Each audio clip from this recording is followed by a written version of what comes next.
Subscribe कीजिए defence squad channel को और बेल आइकन को दबाइए लेटेस्ट डिफेंस वीडियोस सबसे पहले देखने के लिए।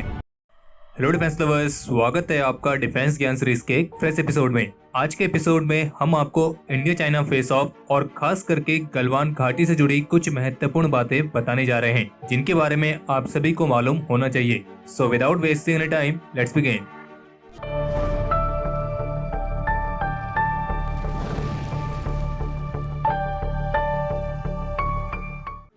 15 जून की रात को गलवान घाटी में जो भारत और चीनी सैनिकों के बीच एक खूनी झड़प देखने को मिली है, ये 1967 की नाथुला और चोला दर्रा के खूनी संघर्ष के बाद पहली बार हुआ है और जिसमें इतनी बड़ी तादाद में बैटल कैजुअलिटीज हुई हैं, क्योंकि 1967 में जो हिंसक झड़प हुई थी उसमें भी चीन के करीब 400 सैनिकों की जान चली गई थी और जबकि भारत के भी करीब 40 जवान वीर गति को प्राप्त हुए थे। लेकिन उस वक्त भी चीनी सेना ने अपना आंकड़ा जारी नहीं किया था और जैसा कि उसने इस बार गलवान घाटी के मामले में भी किया है। और अगर अमेरिकन इंटेलिजेंस की माने तो इस बार गलवान घाटी वाले मामले में चाइना के करीब 35 ट्रूप्स की जान गई है, तो वहीं इंडियन इंटरसेप्टर्स के मुताबिक चाइना की तरफ से ये संख्या 43 है। लेकिन बात ये आती है कि आखिर ये हिंसक झड़प गलवान घाटी में ही देखने को क्यों मिली। तो इसके पीछे का सबसे महत्वपूर्ण कारण यही है कि जो एक गलवान घाटी है ये सामरिक रूप से काफी ज्यादा महत्व रखती है, क्योंकि ये जो घाटी है ये अक्साई चीन से सटी हुई है और अगर आपको पूर्वी लद्दाख से अक्साई चीन पहुंचना है तो ये सबसे करीब का रास्ता पड़ता है और जबकि चीन के लिए तो पूर्वी लद्दाख पहुंचने के लिए ये एक शॉर्टकट की तरह है और इसीलिए चीनी सेना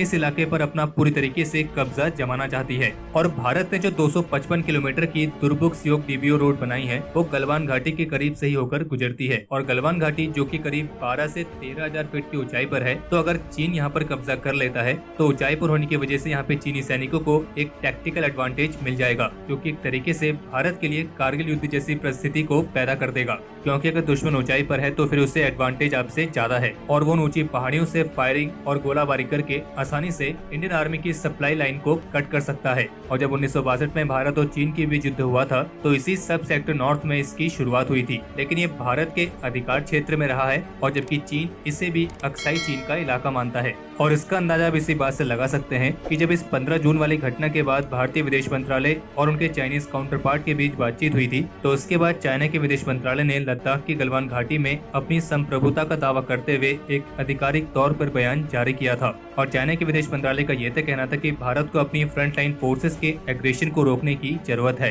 यानी कि चाइना ये दावा कर रहा है कि ये जो विवाद हुआ है ये तब हुआ है जब भारत के सैनिक उनके क्षेत्र में घुसे हैं। और वहीं इसके जवाब में भारतीय विदेश मंत्रालय की तरफ से भी बयान जारी किया गया है, जिसमें भारत ने चीन को याद दिलाया है कि आज जो भारतीय विदेश मंत्री और उनके चाइनीज काउंटर पार्ट के बीच फोन पर बातचीत हुई थी, जिसमें चीन ने भी इस तनाव को शांतिपूर्वक तरीके से सुलझाने की बात कही थी, तो फिर इसके बावजूद भी चीन के विदेश मंत्रालय की तरफ से इस तरह का बयान आना ये वाकई में समझ के बिल्कुल विपरीत है। यानी कि जहां चीन के विदेश मंत्री एक तरफ ये कह रहे हैं कि वे इस मामले को शांति से सुलझाना चाहते हैं, तो फिर उसके बाद चीनी विदेश मंत्रालय ही गलवान घाटी पर संप्रभुता का दावा करता है और भारत का चीन को कहना है कि उन्हें इस तरह के अस्थिर दावे नहीं करने चाहिए। और इसी बीच चाइना ये भी कह रहा है कि वो भारत के साथ सीमा तनाव को जल्द से जल्द कम करने के लिए सहमत है। लेकिन आपको ये बात भी स्पष्ट कर दें कि जब से ये विवाद शुरू हुआ है तब से लेकर अभी तक चाइना करीब 21 बार और 5 अलग अलग मिलिट्री लेवल्स की बातचीत में ये तनाव कम करने वाली सहमति दे चुका है और इसके बावजूद भी ये 15 जून वाली घटना हमें देखने को मिली है। और यहाँ पे एक डाउट ये भी पैदा होता है कि इतने दिनों से चाइना जो बातचीत करने के ड्रामा कर रहा है वो शायद इसलिए हो ताकि चीनी सैनिक अच्छी तरीके से इन क्षेत्रों में एक्लेमेटाइज हो सके। यानी कि शायद चीन का इस तनाव को कम करने का कोई इरादा है ही नहीं, क्योंकि अगर चीन का ऐसा इरादा होता कि तनाव को कम करना है तो फिर जब दोनों देशों के बीच मिलिट्री लेवल्स की बातचीत आयोजित की गई थी और उसमें फैसला लिया गया था कि गलवान घाटी से ट्रूप्स पीछे चले जाएंगे, तो फिर आखिर क्यों चीनी सैनिक पीछे क्यों नहीं गए, बल्कि उल्टा चीन गलवान घाटी पर अपनी संप्रभुता का दावा कर रहा है। इसे भारतीय विदेश मंत्रालय के आधिकारिक बयान ने पूरी तरीके से खारिज कर दिया है। तो हमारे आज के इस एपिसोड के लिए इतना ही। अगर इस वीडियो को लेकर आपका कोई सुझाव या सजेशंस हो तो उसे कमेंट सेक्शन में शेयर जरूर करें और अगर आपको ये वीडियो पसंद आई हो तो इस वीडियो को लाइक करें और अपने फ्रेंड्स के साथ शेयर करें। और अगर आपने अभी तक चैनल को सब्सक्राइब नहीं किया है तो चैनल को सब्सक्राइब करना ना भूलें।